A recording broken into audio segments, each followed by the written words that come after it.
गुप्त वंश में चंद्रगुप्त प्रथम के बाद अगला राजा समुद्रगुप्त हुआ। कौन हुआ?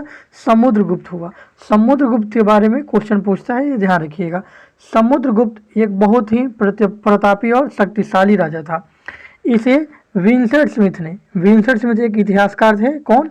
विंसेंट स्मिथ एक इतिहासकार थे। इन्होंने अपनी पुस्तक early history of India, early history of India में इसे भारतीय नेपोलियन की संज्ञा दी है।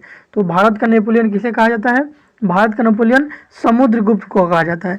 यह नेपोलियन नाम इसको किसने दिया था? तो विंसेंट स्मिथ ने अपनी पुस्तक अर्ली हिस्ट्री में समुद्रगुप्त को उनका नाम नेपोलियन कहा है। मतलब समुद्रगुप्त को का उपनाम या समुद्रगुप्त को भारत का नेपोलियन कहा है। चलिए अब इनके बारे में और देखते हैं। एक और इम्पोर्टेंट जो चीज़ है वो है प्रयाग प्रशस्ति अभिलेख। समुद्रगुप्त के प्रयाग प्रशस्ति अभिलेख में हरिसेन द्वारा, कवि हरिसेन द्वारा इसमें प्रशंसनात्मक वर्णन किया गया है। प्रयाग प्रशस्ति अभिलेख में समुद्रगुप्त का प्रशंसा किया गया है। क्या प्रशंसा किया गया है? या बोले तो प्रशंसात्मक वर्णन किया गया है। इसमें समुद्रगुप्त की विजयों का उल्लेख है। क्या है? समुद्रगुप्त की विजयों का उल्लेख है समुद्रगुप्त के प्रयाग प्रशस्ति अभिलेख में। और इसकी उपाधियों की बात करें, किसकी? तो इसकी बहुत सारी उपाधियाँ थी। इन उपाधियों के बारे में हम एक एक करके देख लेते हैं। इन उपाधियों से क्वेश्चन भी पूछे गए हैं। इन उपाधियों में पहला है पर क्रमांक। कौन सा? पर क्रमांक की उपाधि। तो ये भी किसने ली थी? समुद्रगुप्त ने। और दूसरा उपाधि भारत का नेपोलियन। उसके बाद पर क्रमांक। उसके बाद इसने और भी अन्य भी बहुत सारी उपाधियाँ ली थी। ये उपाधियाँ कौन कौन सी है? तो एक धरणी बंध की उपाधि। कौन सा?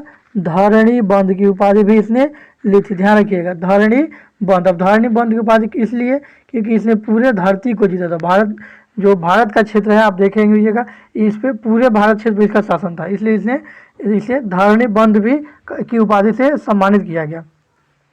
इसका ननिहाल जो था लिच्छवियों के यहाँ था। कहाँ? लिच्छवियों के यहाँ इसका ननिहाल था, इसलिए इसे लिच्छवी दौहित्र भी कहा जाता है। क्या? लिच्छवी दौहित्र भी इसे कहा गया है, लिच्छवी दौहित्र। तो इन सभी नामों को आपको ध्यान में रखना होगा। लिच्छवी दौहित्र किसका नाम था? समुद्रगुप्त का, क्योंकि यह लिच्छवियों का दौहित्र, मतलब दौहित्र का मतलब होता है यह इसका ननिहाल पड़ता था यहाँ। इसे भारत का नेपोलियन भी कहा गया है। पूरे धरती जीतने के कारण इसे धरणी बंध भी कहा गया है। इसने कविराज की भी उपाधि दिया गया था। किसका? कविराज का। ध्यान रखिएगा, कविराज का भी उपाधि समुद्रगुप्त को दिया गया था। कविराज, ध्यान रखिएगा, कविराज। इसके बाद है इसमें वीणा वादक के रूप में भी इसे दिखाया गया है। सिक्कों पर इसे वीणा वादक और सैनिक वेशभूषा में दिखाया गया। ध्यान रखिएगा, सिक्कों पर समुद्रगुप्त को एक सैनिक की वेशभूषा में, साथ ही इसे वीणा बजाते हुए दिखाया गया है। ध्यान रखिएगा, वीणा बजाते हुए और सैनिकों की वेशभूषा में इसे दिखाया गया है।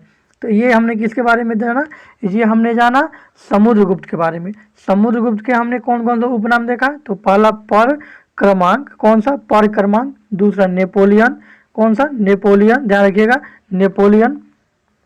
उसके बाद हमने लिच्छवी दौहित्र देखा। लिच्छवी दौहित्र धरणी बंध, क्योंकि इसे पूरे धरती को जीता था भारतीय उपमहाद्वीप में। इसे कविराज भी कहा गया था। इसे सिक्कों पर वीणा बजाते हुए और सैनिक वेशभूषा में दिखाया गया है। तो इतना इम्पोर्टेंट चीज़ें हैं जो ये आपको इसे ध्यान में रखना होगा।